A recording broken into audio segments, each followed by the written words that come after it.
नवनवीन काही एखादी बिमारी येते.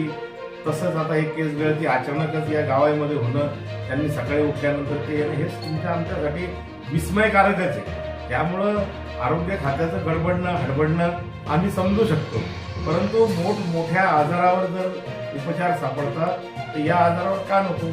आणि हे जरी एक चॅलेंजिंग आहे की विशिष्ट गावामधले इतक्या लोकांचेच का केस गळाले, आता काही लोकांना नव्यानं केस आल्याचेही दिसले.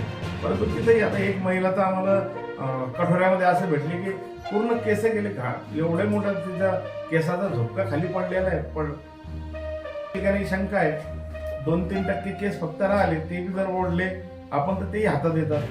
लहान लहान मुलांनी झिरोच्या मशीन वापरून आपले पुन्हा हे केलेले केस, पण ते जर आपण नखाने उपटले, मी प्रत्यक्ष उपटले ना, टीप जर घेतलं तेही नका येतात. मग उद्या येणारे केस सुद्धा पॉवरफुल असतील का, मजबूत असतील का तेही त्या त्वचेमधून जे केस येणार आहेत तेही जर वीक असले तर त्याच्या बाबतीत काय धोरण आहे, ते जर